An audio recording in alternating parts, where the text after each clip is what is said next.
పలమనేరు పట్టణంలోని వీకోటకు వెళ్లే జాతీయ రహదారిలో మొరం గ్రామం వద్ద గత 30 సంవత్సరాలుగా వినాయకుని విగ్రహాలు తయారు చేస్తున్నారు. వీరి జీవన ఆధారమే బొమ్మలు తయారు చేయడం.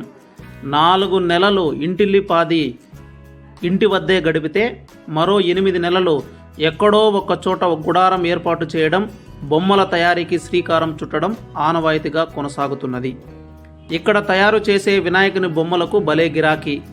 ఎందుకంటే పర్యావరణం దెబ్బతినకుండా పేపరు, శుద్ధపిండి, వెదురు కట్టెలతో బొమ్మలు తయారు చేయడం వల్ల చాలా అందంగా బొమ్మలు దర్శనమిస్తున్నాయి.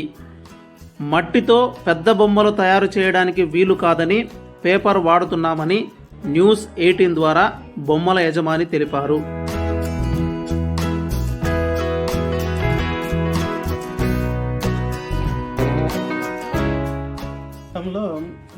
మట్టితో తయారు చేసే బొమ్మలు ఎక్కువ హైట్ పెట్టే దానివల్ల కష్టం అవుతుంది. అందుకని ఇక్కడ శుద్ధపిండి, పేపరు, కట్టెలతో కలిపి బొమ్మలు తయారు చేస్తున్నాము. ఇవి పేపర్ బొమ్మలు అని అంటారు.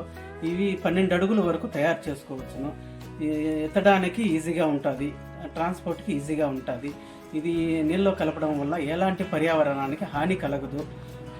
అందుకని ఇవి తయారు చేస్తున్నాము. వర్షాకాలంలో అయితే చాలా కష్టం అవుతుంది మాకు. అందుకని మేము జనవరి నుంచి స్టార్ట్ చేస్తాము. జనవరి నుంచి స్టార్ట్ చేసి పండగ ఒక నెల ముందు ఇంకా ఈ వాటర్ పెయింట్లు అనేది వాడుతూ వస్తాము. గతంలో వీళ్ళు పిఓపి బొమ్మల తయారీ వల్ల మా బిజినెస్ కూడా చాలా వరకు తగ్గింది. ఇది మేము పర్యావరణాన్ని దృష్టిలో పెట్టుకొని మా వృత్తిలో మేము ఉన్నాం. మా బిజినెస్ తక్కువైనా మా వృత్తి మాత్రం వదలకన్నా చేస్తూనే ఉన్నాం. ఎవరికైనా వినాయకుని విగ్రహాలు కావాలంటే తక్కువ ధరకే ఇక్కడ లభిస్తాయని న్యూస్ 18 ద్వారా పిలుపునిచ్చారు.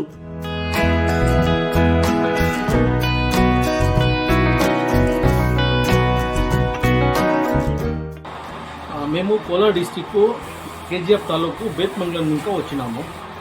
సో ఇక్కడ బొమ్మలు చాలా అద్భుతంగా ఉన్నాయి. సో కర్ణాటకలో పిఓపి చాలా బ్యాన్ అయినది. ఇంకా ఇప్పుడు ఇక్కడ పరిసరంకి హాని కాకుండా ఉండాలని చెప్పేసి బొమ్మలు కొనడానికి వచ్చినాము. చూసేదానికి చాలా అద్భుతంగా ఉన్నాయి బొమ్మలు. సో ఇంకా ఒక 15 రోజులు ఉంది ఇంకొక పండుగ 15 రోజులు ఉంది. సో దాన్ని ఇంకా కర్ణాటక ఇంకా వచ్చినాము.